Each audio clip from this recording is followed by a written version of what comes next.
Ci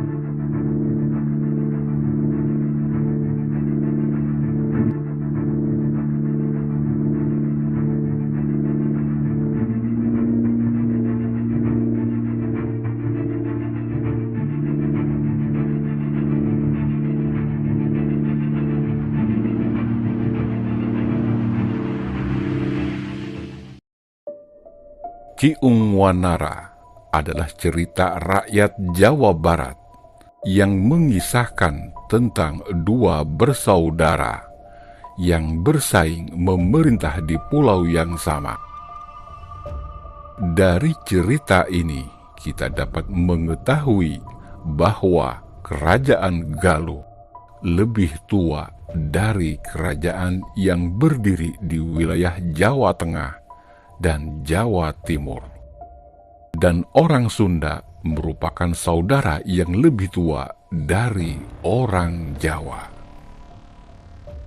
Hal ini diperkuat dengan fakta sejarah bahwa kerajaan tertua di Nusantara terletak di Tatar Sunda, yakni Kerajaan Salaka Negara, yang kelak melahirkan raja-raja di Nusantara.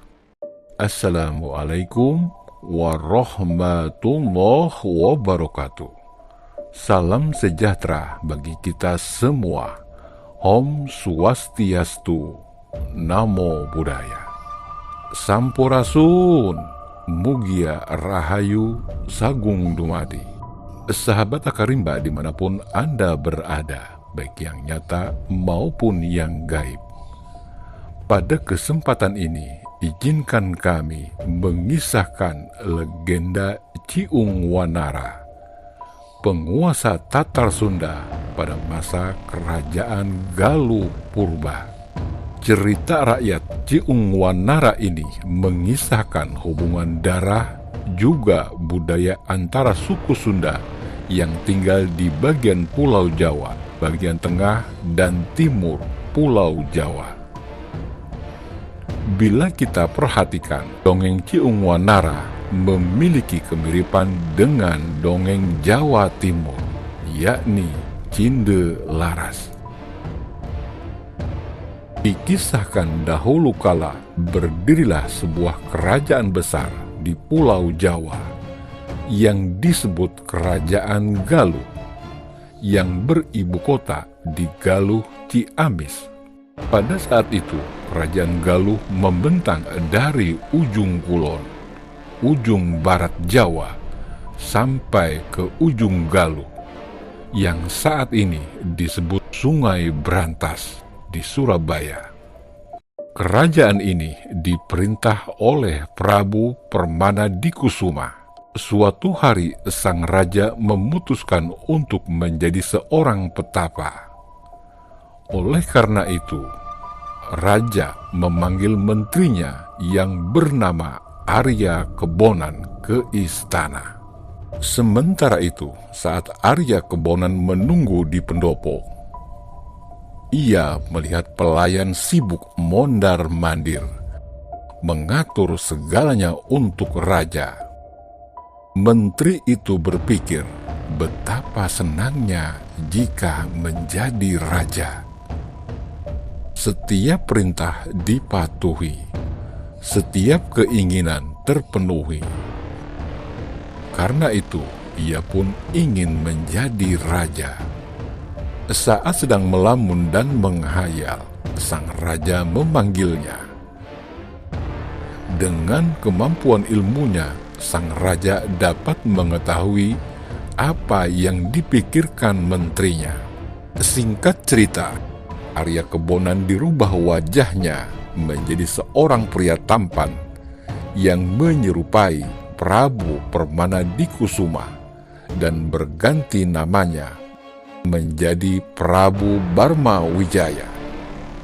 Dengan perjanjian menjadi raja sementara selama sang raja bertapa, dan dilarang menjadikan permaisurinya menjadi istrinya, yakni Dewi Naga Ningrum dan Dewi Pangriyep. Setelah penampilan Arya Kebonan telah menyerupai Prabu Permana Dikusuma yang tampak lebih muda, orang-orang mempercayai pengumuman itu. Hanya satu orang yang tidak percaya ceritanya. Ia adalah Uwa Batara Lengser yang mengetahui perjanjian antara raja dan menteri tersebut. Semenjak menjadi raja, karakter aslinya semakin jelas terlihat. Prabu Barmawijaya menjadi bangga dan seringkali mempermalukan Uwa Batara yang tidak dapat berbuat apa-apa dan seringkali memperlakukan kedua ratu dengan kasar dan tidak sopan. Suatu malam, kedua ratu itu bermimpi bahwa bulan jatuh di atas mereka. Kemudian mereka melaporkan hal itu kepada raja yang membuatnya ketakutan. Karena mimpi tersebut biasanya peringatan bagi wanita yang akan hamil. Bagi raja, hal ini tidak mungkin terjadi karena merasa tidak bersalah memperlakukan kedua ratu sebagai istri-istrinya. Uwa Batara muncul dan mengusulkan untuk mengundang seorang petapa yang disebut Ki Ajar Sukarsi, yang tidak lain adalah Raja Prabu Permana Dikusuma, menjelaskan arti mimpi tersebut. Prabu Barmawijaya setuju. Singkat cerita, setibanya Ki Ajar Sukarsi di istana, ia langsung diperintahkan menjelaskan tentang arti mimpi itu. Sang petapa itu menjelaskan bahwa kedua ratu memang mengharapkan seorang anak. Sang raja terkejut dengan jawabannya, namun masih bisa mengendalikan dirinya. Sang raja mengajukan pertanyaan lain.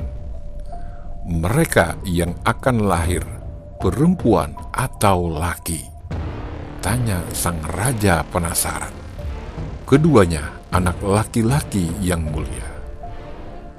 Mendengar jawaban ini, raja tak sanggup lagi menahan diri. Ia pun mengambil kerisnya dan menusuk Ki Ajar Sukarsi. Namun gagal, karena keris itu tiba-tiba saja menjadi bengkok. Ki Ajar Sukarsi pun bertanya, apakah raja menghendaki saya mati? Bila itu keinginan raja, aku siap mati dengan caraku sendiri. Kemudian petapa itu tiba-tiba jatuh lunglai tak bernyawa, disambut tendangan sang raja yang begitu hebat, sehingga mayatnya terlempar ke dalam hutan, di mana ia berubah menjadi seekor naga besar yang disebut Naga Wiru. Pada suatu hari, ketika Prabu Barmawijaya mengunjungi Dewi Naga Ningrum, secara ajaib janin dalam kandungannya berbicara. Barnawijaya, engkau telah melupakan banyak janjimu. Semakin banyak engkau melakukan hal-hal kejam dan semena-mena, kekuasaan Anda akan semakin pendek. Peristiwa aneh ini membuat sang raja sangat marah dan takut terhadap ancaman janin tersebut. Dia berencana menyingkirkan bayi itu dengan meminta bantuan Dewi Pangriyep untuk dapat terlepas dari kutukan bayi Dewi Naga Ningrum. Siasat licik pun mulai dimainkan.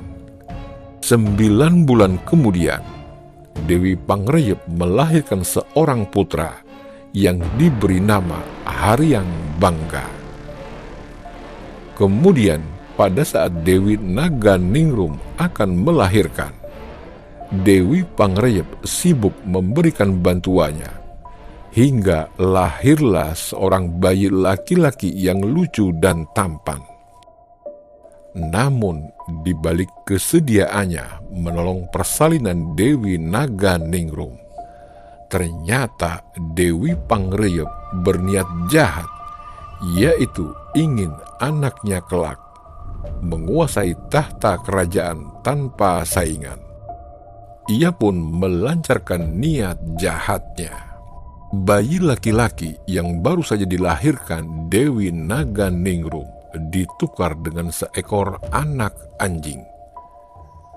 Kemudian bayinya dimasukkan ke dalam sebuah keranjang dan meletakkan sebutir telur ayam di sampingnya.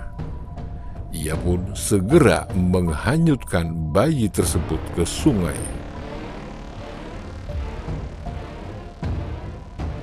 Singkat cerita, seisi kerajaan gempar mendengar kabar bahwa Dewi Naga Ningrum melahirkan seekor bayi anjing. Kabar itu pun membuat Raja Barma Wijaya marah besar. Lalu ia memerintahkan Ki Batara untuk membunuh Dewi Naga Ningrum, dan mayatnya dibuang jauh-jauh. Namun diam-diam Ki Batara tidak menjalankan titah sang raja. Ia malah menyembunyikan Dewi Naga Ningrum di dalam sebuah gubuk di dalam hutan. Di tempat terpisah hiduplah seorang suami istri yang sudah tua, yakni Aki Balangtrang dan Nini Balangtrang. Namun mereka tidak memiliki anak. Suatu hari mereka pergi ke sebuah sungai untuk menangkap ikan. Namun betapa terkejutnya mereka melihat sebuah keranjang besar berisi seorang bayi laki-laki yang sangat tampan dan sebutir telur. Mereka sangat bahagia dan mereka berpikir bahwa inilah sebuah jawaban dari doanya yang ingin memiliki anak. Sebutir telur yang berada di sampingnya dititipkan kepada seekor naga yang bernama Naga Wiru yang berada di Gunung Padang. Naga tersebut bukan naga sembarangan, namun jelmaan seorang dewa. Telur ayam itu kelak menjadi seekor ayam jantan. Singkat cerita, bayi laki-laki itu tumbuh menjadi remaja yang sangat tampan, cerdas, gagah, dan pemberani. Ia diberi nama oleh Aki Balangtrang, Ciung Wanara. Ciung artinya burung dan Wanara artinya monyet. Suatu hari, ia ingin sekali pergi ke Galuh untuk mengembara. Sebelum berangkat, ia bertanya siapa ayah dan ibu kandungnya. Aki Balangtrang menjelaskan bahwa ayah kandungnya adalah seorang raja dari kerajaan Galuh dan ibunya diasingkan di hutan belantara. Aki Balangtrang mengetahui asal-usul bayi ini karena dia pernah menjadi Mahapatih di kerajaan Galuh. Mendengar penjelasan itu, akhirnya Ciung Wanara berangkat ke kerajaan Galuh dengan membawa ayam jantan kesayangannya. Setibanya di kerajaan Galuh, dia bertemu dengan dua orang patih, Pura Resi dan Pura Gading. Kedua patih tersebut tertarik dengan ayam jantan yang dibawa Ciung Wanara, lalu mengajaknya sambung ayam. Ciung Wanara menerima tantangan dari kedua patih tersebut. Pertandingan sambung ayam dilakukan di tengah alun-alun kota Galuh. Akhirnya ayam jantan Ciung Wanara meraih kemenangan. Kemenangan ayam Ciung Wanara terdengar sampai ke telinga sang raja, hingga akhirnya Ki Ungwanara diundang ke istana. "Anak muda, siapa namamu dan dari mana asalmu?" "Nama hamba Ki Ungwanara, putra dari Aki dan Nini Balangtrang, dari desa Geger Sunten," jawab Ki Ungwanara. "Hamba mempunyai seekor ayam yang aneh. Induknya mengandung selama setahun. Sarangnya sebuah kandaga. Lebih aneh lagi, sebelum menetas telur ini pernah hanyut di sungai," kata Ki Ungwanara. "Kau berniat untuk menyambung ayam dengan milikku. Apa taruhannya?" tanya sang raja. "Jika ayam hamba kalah, hamba bersedia menyerahkan nyawa hamba. Tapi jika ayam baginda yang kalah, maka hamba mohon diberi separuh kerajaan Galuh Pakuan," kata Ki Ungwanara. Permintaan itu dikabulkan. Sambung ayam pun berlangsung seru. Pada akhirnya Ki Ungwanara memenangkan sambung ayam, dan sesuai perjanjian, maka Ki Ungwanara mendapat negara sebelah barat, sedangkan sebelah timur diserahkan kepada Harya Bangga. Setelah Ki Ungwanara menjadi raja dan mengetahui kekejaman Dewi Pangreyep terhadap ibu dan dirinya, Ki Ungwanara dan pasukannya menangkap Dewi Pangreyep dan menjebloskannya ke dalam penjara istana. Hal itu membuat marah Prabu Harya Bangga, maka pertarungan pun tak terelakkan lagi. Ki Ungwanara berhasil mendorong Harya Bangga ke tepian Sungai Brebes. Pertempuran terus berlangsung tanpa ada yang menang.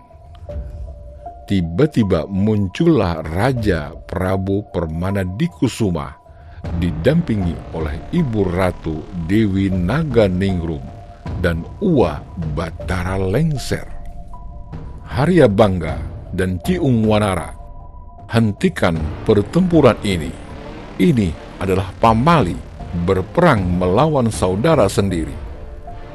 Kalian adalah saudara. Kalian berdua adalah anak-anakku yang memerintah di negeri ini.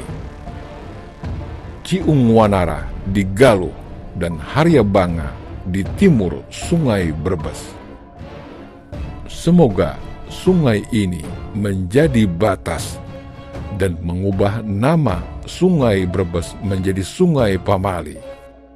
Haryang Bangga pindah ke timur dan dikenal sebagai Jaka Susuru. Dia mendirikan kerajaan Jawa dan menjadi Raja Jawa, dan pengikutnya yang setia menjadi nenek moyang orang Jawa. Ki Ungwanara memerintah kerajaan Galuh dengan adil. Sejak itu Galuh dan Jawa makmur kembali, seperti pada zaman Prabu Permanadikusuma.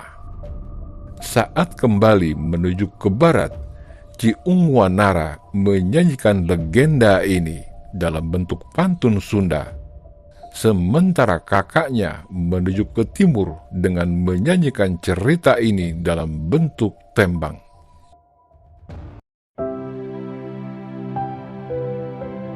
Demikian kisah Ki Ungwanara ini. Semoga bermanfaat dan menghibur Anda semua. Mohon maaf lahir dan batin bila ada kesalahan dalam ucapan. Dan terima kasih sudah menyaksikan tayangan ini. Jangan lupa untuk selalu mendukung kami dengan cara subscribe, like, dan komen pada channel kami, agar kami tetap semangat berkarya menciptakan titik-titik berikut menjadi wujud alif sempurna. Kami yakin kisah ini jauh dari kata benar. Untuk itu, bagi sahabat Akarimba yang ingin meluruskan cerita ini, silakan tuangkan dalam kolom yang tersedia. Mbah Jagat Nurjati mengatakan, leluhur purba memuja lingga yang melambangkan Bapa Angkasa dan Yoni yang melambangkan Ibu Bumi. Memuja lingga Yoni sejatinya jalan paling nyata memuja Tuhan, sebab Dia pengejawatan Tuhan di jagat dualitas.